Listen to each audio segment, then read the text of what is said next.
Coming up in episode 148 of the Stark Reflections on Writing and Publishing podcast, a very special episode, Joanna Penn and I have a fascinating discussion about artificial intelligence, about emerging technologies, about digital revolutions, and more importantly, what it means for writers and creators.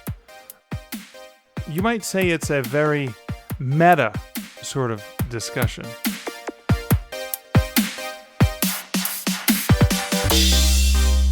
Welcome to the Stark Reflections on Writing and Publishing podcast. There has never been a better time for writers. More information, options, and opportunities are available to you, but navigating these requires insight. Join Mark Leslie Lefebvre as he draws upon more than a quarter century of experience as a writer, a bookseller, and a trusted book industry consultant to explore and reflect on the writing and publishing landscape to help you make informed choices on your writer journey.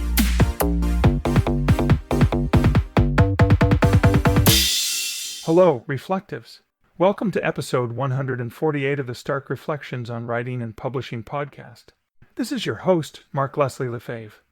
No. That was not your host. This is your host, Mark Leslie Lefebvre. What you just heard was my voice double from Descript OverDub. This is a very special episode, as I said earlier. This is an episode in which Joanna Penn and I get to have a conversation about AI voice, but we do it in our voice doubles from Descript Audio. Now, Joe and I have had beta accounts with Descript OverDub for quite a while now, and we've been able to experiment with it and have a lot of fun with it. It is now available for anyone to use. You can use Descript OverDub. You can train your voice, and it's quite a bit easier now than it was in the earlier days. It takes about 30 to 45 minutes to train your voice. And what Joe and I thought we would do to sort of celebrate this and to discuss it, because we're both fascinated by what this means, what these emerging technologies means, what the AI and all of the tools, what that could mean, both the pros and the cons for the creative and writing communities. And so Joe and I decided to have a conversation about it, and that's what you're going to hear. So without further ado, let's get into the conversation of Joe and I, or at least our voice doubles having this conversation. And then after the voice double fake computer Joe and computer Mark conversation, which is actually our words, just a computer using our voices or trying to intonate our conversation, Joe and I actually have a real conversation where we reflect on that. Now, this is special because this is appearing, obviously, in the Stark Reflections podcast for episode 148, and it will be also appearing simultaneously in the Creative Pen podcast, Joe's long-running superstar podcast, in episode 500 and X, wherever it happens to be falling. But that's we'll probably be releasing the episodes pretty much close to one another, with obviously the same AI content as well as the same conversation. But then, of course, we have our own intros and outros and all that fun stuff. But anyways, without further ado, here's voice double Mark and voice double Joanna Penn. Hi, Mark. Hey, Joe. How are you doing? I'm good. So how's lockdown where you are?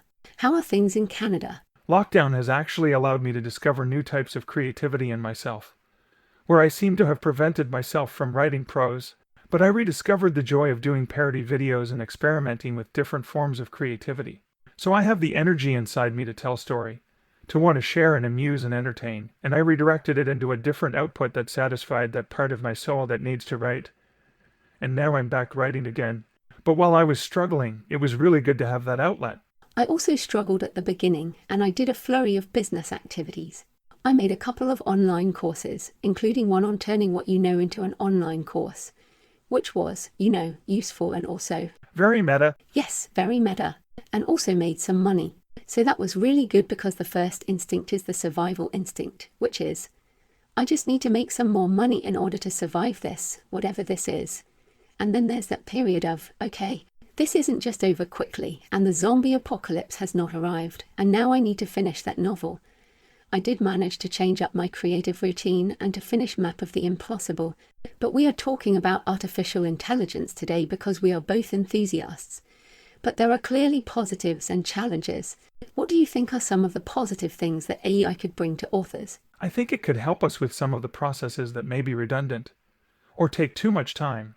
If we can leverage those tools for the things that will help us and free us up to do the more human creative stuff, that could be a really good thing. We can get more done.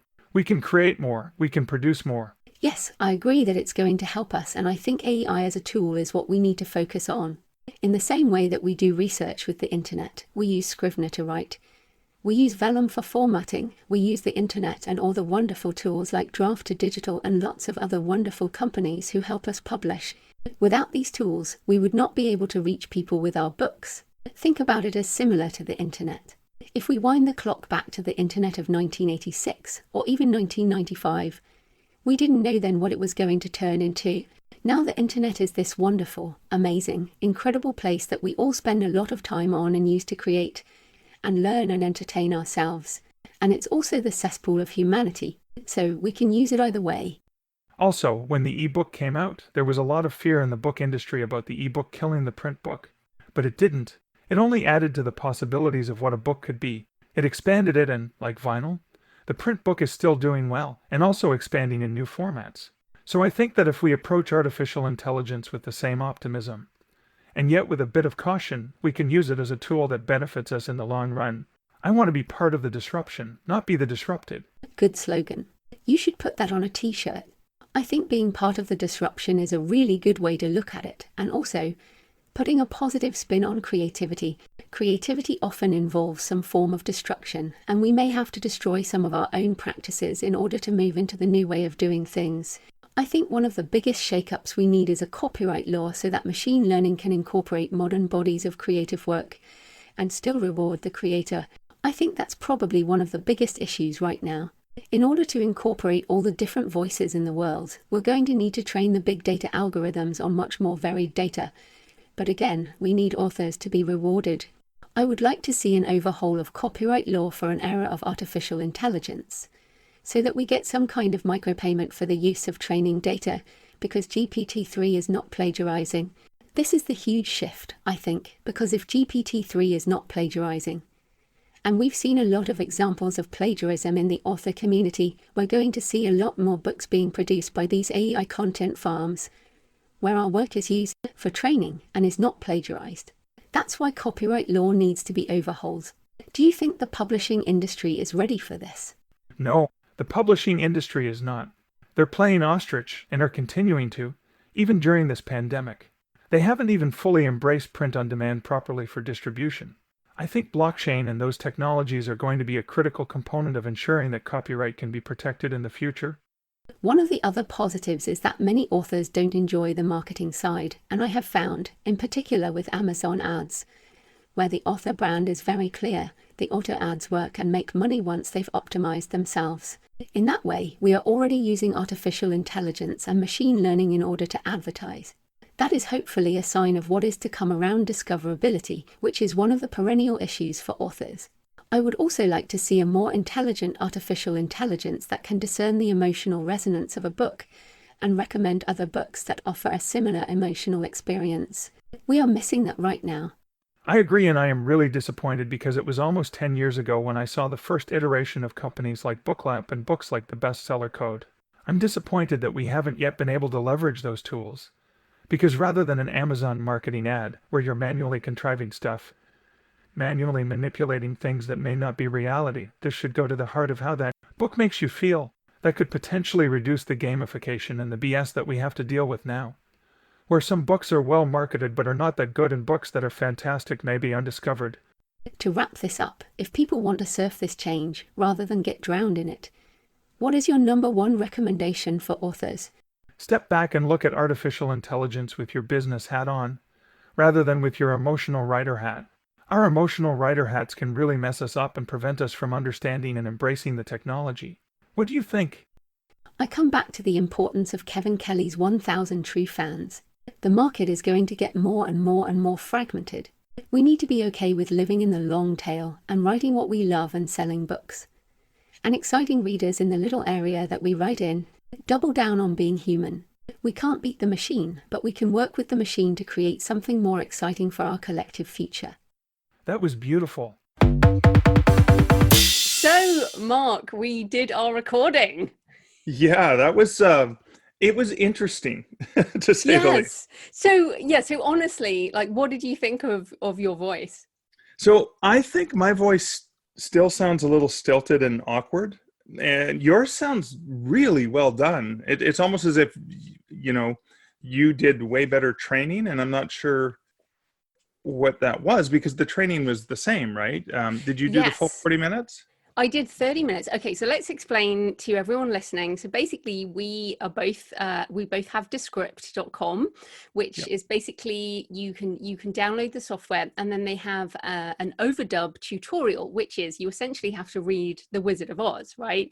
The story, and it tells you, you've recorded five Wait, minutes, you did 10 the Wizard of minutes. Oz? Yes. What did you get? I got this classic, like, 1800 snowman story about this snowman that this little snow girl that these kids built, and it sounded Aha. like it was from Quebec, like it was like a old classic Canadian story, and I had to read the whole story, and it was fascinating because I'd never heard it before. I have no idea who wrote it. It's obviously public domain. Well, okay, so that's Wow. interesting. So we both got different stories, and I actually found The Wizard of Oz slightly difficult because, as you say, it's definitely older language, and Yeah. it's not a very good story, and there wasn't actually much dialogue. And so when I was reading it, it's funny you say that my voice sounds better. I thought my voice was very good. I thought the most stilted bit was our greetings, but the Yeah. longer sections were actually pretty good. And some parts I was like, whoa, that actually sounds just like me because it's Yeah. my words as well. But in doing the training, I probably overacted. So maybe that's what you did wrong. I very No, I much. overacted. Oh, you did overact Yeah, as I well. did, because there were voices, and I did the little boy's voice and the little girl's voice and the mom's voice and the dad's voice. Like I Oh, did, okay. No, you did too much then, because it's still maybe. meant to be your voice. So I didn't Oh, do special voices. I didn't put my voice up a pitch or down a pitch. I just read it, but with feeling. So right. I think maybe you should redo your data and don't do Probably. little girls and guys' voices just Mark, because you. you don't like my little voice? Like that sounds more like Mickey Mouse, but But I oh, think Disney's gonna come after us. but that's the thing, it's training your voice as Mark, That's not true. your ability to do different voices. So there Yeah, you no, and I go. didn't. I just changed the inflection a little bit and raised it a tiny bit. So, Mm. but yeah, you're right. That probably messed it up. Well, it might have done, but equally, you're Canadian. I mean, this is just to be clear to people. This was the third iteration for both of us, right? Yeah, yeah, But the difference was that we were in the beta section before, and they kind of did it specially for us and used our voices in training sessions. And now it's open to everyone. So, yeah. if you get Descript, I think you can even get it free for 15 days, 14 days, or whatever it is, and you Right. can try it out. And then if you want to keep using the voice, and it can only be your voice, just to be clear, we both recorded our own sections and then you edited it together. Yeah. So, it's not like I got your voice and made up your words and put it with mine. Like that's not possible yet. But just in overall, did you get Liz to listen to it, or has anyone else heard yours? No, she hasn't heard it yet. I was telling her about it last night at dinner, but I haven't shared it yet. I think some of the things that I thought were weird was when you were saying something and I jokingly said very meta. I couldn't figure out because again, sometimes you have to AI, for example, you had to spell it out so that Mm. the computer would read it properly, like Lefave. I didn't use it there, but in previous iterations, I've had to spell it so that it sounds differently, not which is what it would come out like with most people. So that was interesting. But the previous times, I was actually having a conversation with Liz when she was in the other room, and I was typing it in, and Overdub was responding to her, and she thought she was talking to me. Wow. Okay. And well, I got Jonathan to listen to our conversation, and he was like, "Yeah, that was really weird." And because he's met you and spoken to you and heard you on podcasts and things, so he knows your voice. And I think it's quite stunning. Like I think it's probably, I would say with my voice, it's probably 80% now. What do you Yeah, reckon with mine? yeah. You're at 80%. Maybe I'm at 70. It's interesting though. Yeah, I think as I listened a bit longer, like if you listen to the whole thing and you settle into it, it's you kind of get over. Jonathan said, "Oh, it's like there was a bad connection on Skype." Yeah, exactly. And we're all used to that right now, Yeah, right? exactly. So I wonder if, anyway, I guess the point is that we did that, and you mentioned a few words there. The trick on the AI thing is, because I normally just write it capital A, capital I, is that there were meant to be dots between, so Right. A dot, I dot, or period, or full stop, whatever you say in your country. And then a couple of things. So I still can't get it to say creatives. So I normally say hello creatives, right? And I was wondering why you altered that, because when Yes. we recorded our own conversation, right? And then Mm, you transcribed it, or had a system transcribe it. mm, And then we tweaked it a little bit because there were some awkward things that we had said. mm. And then you fed your lines into into Descript, and I did the same thing, and then I patched them together. Like that was the Yes. overall process, right? Yeah, exactly. And as you say, I had to, it won't say, it says creativity, but it doesn't say creatives, it says creatives. And I could not, it says hello creatives. And I'm like, yeah, this is a big thing that I say. I can't use that. So I changed it to authors. Yeah.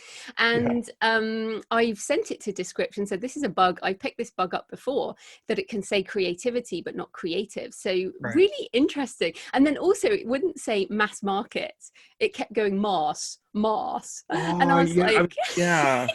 Because I was looking at the script, because I was following the script while I mm, was listening to the voices to make sure I could patch it together. And as I was following, I went, "Oh, that she tweaked that." Obviously, there was a problem with that came up. yes. But isn't that interesting? Because if we think about this sort of moving it forward into the future, both of us have talked about writing for audio and Yeah. writing for a narrator. And what we were doing there is tweaking our language for an AI narrator, so that and also what I ended up doing, I don't know if you did, I put more punctuation in. So I might have done a dash for a longer breath, or a space to kind of separate the text more. So there was a Yeah. longer pause. Did you do that? Yeah, I did a little bit of that, because I would first, what I love about it is you copy and paste or type it in, and then it tells you how many minutes it's going to take to do it. And it doesn't really take that long. And then I listen to it, and then I adjust it, right? You go, oh, I'm going Mm. to tweak this. I'm going to put a pause here, or I'm going to change the spelling. So see if it, because even with the very meta, I tried about 6 different ways. Oh, And I think I okay. spelled meta differently. And then I put an exclamation point. Then I tried it with a question mark, because the intonation of my voice just didn't, You it didn't didn't, match it. yeah. I I was think almost I tempted to do changed my it. real voice in there, sneak it in, see if you Oh notice. no, that's But I cheating. did not want to cheat. I think I changed it to MET-A exclamation Uh, mark. Oh, I did METAA or something like that. Ah, there we go. But this is what's interesting, right? Because I have rewritten my own writing for my own narration, Right. and this felt like, oh, I'm adjusting the way I say things in order to fit the voice double and the little quirks of it, which is again really, really interesting. And in fact, when you Yes. work with a professional narrator, so I've worked with American narrators, and I've had to adjust, in inverted commas, their pronunciation. So that is not exactly Mm. an unusual thing. It's just that we did it with this voice double. Yeah, and it's funny when I think about voice, and I think about altering the way you ask for things, or right. So when you think Mm, about when you're communicating with Alexa or Google, right? You can't just say it in normal human talk. You have to begin with "Hey X." I don't want to trigger my system in my yeah. room here, but tell me about my day, or play this, or whatever, right? So we're already adjusting in other ways, with how we interact with AI. Yeah. And I think this is also interesting because both you and I have talked about what we're excited about, because even in our even in our AI discussion previously, about how we're excited about maybe doing audio dramas. And we've just given an example of putting two voices together in a conversation, Yeah. and we've created something that is definitely not, audiobook ready or voice, audio drama ready, but it's still interesting. So what do you think, in terms of a voice market and this kind of thing being much more mainstream? What should we, what date should we put our fingers in the on, like, say Well, this will happen? I'm thinking by 2021, only because you and I have seen this technology skyrocket in the past couple of years, right? From the very first iteration to where we are now is Okay, phenomenal. just to be clear, we're recording this in the middle of August 2020. So Yes. you reckon within 6 to 12 months? 6 to 12 months, I think we'll probably be there, which also, I'm optimistic about that, but I'm also concerned because you and I obviously want to be in on the ground floor and checking it out early days because I've been fascinated for years with this, Hmm. but we want to make sure that there's some control, right? That it's not pure chaos, Yeah, right? absolutely. And Like both that's a of us, concern you have, isn't it? yeah, it is. And both of us have, we have a chance to put these voices out in the wider sense, and neither of us are going to at this point in time. I definitely feel like I want to control my voice, given how good it is already, and the fact that I think it does sound like me. I'm actually going to record something and send it to my mum and say, Mum, this is not me speaking, and I want her to be aware. And this I think is the reason you and I also get into this, is because if we don't engage with the technology and deny its existence and just say, oh, that won't affect us, that won't affect authors, Right. it's fine, then this rise of deep fakes, of which it is Yeah. incredible at this point already, people have to be aware that this stuff can be faked. And I feel like, older people particularly, but let's face it, we're older people at this point. I think young Me people, more than you, of course. yeah, I think younger, your son probably totally understands about deep fakes and understands that these things Yeah. can happen. But it may be, the teachers at Liz's school, or, some of the authors we meet who are like, no way, it'll never be good enough. Yeah. But I think, as you say, I'm probably more going to say 18 months. And I don't normally say longer period, but I'm picking 2022 Okay. for when this becomes more mainstream, and that maybe we have voice markets, maybe we have more actual AI narration of Yeah. more stuff. I mean, obviously that's available now, but I think it will become much more common. Yeah, and I mean, I plan on experimenting with this. I mean, I self-narrated the 7 Ps of publishing success because it's relatively short, and it's only about 14,000 words. And then I had one of Jim Kuchel's company Mm. do Brian British male voice Oh yes. for 99 cents. And I'm thinking, well, why don't I do a fake Mark for 99 cents as well? So you can have the cheap fake voices for a good price, or you pay the full $6.99 if you want my voice. But here's something that fascinates me, because I'm sure you've thought of this as well because of fiction writing. Is I'm thinking, oh, using my fake voice, how could someone really get me in trouble, right? Yes. By having a recording of me saying something that's completely not my character or incriminates me about something, right? Like, it could be a personal matter where I leave a message, it's my voice leaving a message on Liz's cell phone saying, Yes. hey, I just slept with a hooker, or whatever the thing is, or I'm leaving you, or whatever, though, like, to really mess up someone's life Yeah, because it's or someone leaves my voice on your phone saying, thanks for last night, Mark. yeah, exactly. I And mean, Jonathan and Liz both get a hold of this and go, wait, what the heck? wait, what? And we're like, yeah, we live on the opposite sides of the Yeah. ocean. But Well, no, yeah, fortunately we're now all separated. But this is what I mean by the deep fake and the need to be aware of it, because obviously this has happened in the pornography community. There are lots of actresses, and I'm sure actors have also been put in these situations where they weren't doing those things, and they've been right. faked on video, and we've seen the fake videos, and now we can do these fake voices. But it's not just famous people anymore, it's people like us. So we want people to be aware. I think that's the thing with AI, isn't it? It's this double-edged sword of, like the internet, it can be amazing or it can be terrible, and we need to be aware of both.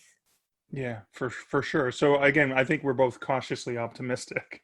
Yes, and what it comes down to, as the AI voice said, is that trusted brand. Hopefully you and I have a clear enough brand amongst the people who know us online, that if Right. I heard a recording of you saying something that I thought, that's not Mark, that's not, as in that's not what Mark would say, Right. rather that's Mark's voice, but that's not what you would say, then I Right. hope that as a friend I would contact you and say, hey, just checking. A bit like people email me all the time and say, oh, hey, I've seen your book on one of these Right. pirate sites, and I'm like, okay, great. And sometimes I do a takedown, sometimes I just ignore it. But in the same way, I hope that people would email us and say, oh, hey, I heard your voice on this advert saying this particular software is the best thing ever and I should buy it. Just checking. Do you mean that?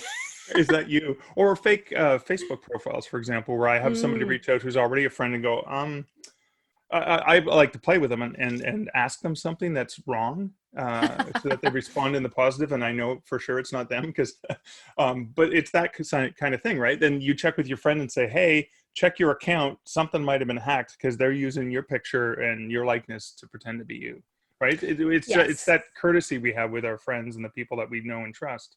Yes, exactly. So I think, again, the message for everyone listening is be aware of what's happening and use these things as in a positive way. And also, as we've talked about, some kind of licensing and copyright, and let's hope the blockchain speeds up a bit, and that, you know, that we get things in place that can at least protect this new Wild West, because it's like the Wild West of AI right now, and there's not enough protection around this stuff. So yeah, I mean, we live in interesting times, do we not? Yeah, well, see, here's what I'm thinking next level, right? So the AI of the voice, but then the AI of the voice of a writer, which I know you've talked about a lot on your podcast, is imagine that there's enough of our voices as personalities and the things we've said on our podcasts and in public speaking. And then they use our fake voices and a fake generation of a completely fake conversation between us, and to see if it would actually say the things we would say. And it's like, well, that kind of sounds like what Joanna would say, and it sounds like Joanna. Do you know what I mean? Like that double layered AI. Well, that's Of course, basically what we've done. We recorded ourselves chatting, and then we got the AI to say that. So the words do resonate with our people. yeah, with our brand. But what I'm saying is, imagine that the whole conversation was as if Mark and Joe talked about this. What would they say? Like, just like it generates speech based on the J.F.Penn for fiction, right? In the style of J.F.Penn. That's what I was wondering. That kind of AI. I absolutely think that with GPT-3, for example, which, you know, has come out in recent weeks, that is definitely going to be possible. Which is why this all suddenly seems quite real, and far more real than it has done, even for me. And you know, I've been thinking about this for years. Yeah. And I do think that the pandemic is accelerating these technologies at an incredible rate. And that's why we have to be aware. So anything else we want to say to people? Again, let's hold your hands up and kind of balance the good and the bad. And let's try and make the good the bigger part. That's right, because with great power comes great responsibility. I can't remember who said that, but you know. Haven't you got a t-shirt with that on or something? I'm wearing a Spider-Man t-shirt as we're You love Spider-Man. I do. Okay, Mark. Well, thank you so much for this. This has been fun. It has been. Thank you, Joe. Thank you for listening to the Stark Reflections podcast. You can find show notes for each episode at starkreflections.ca.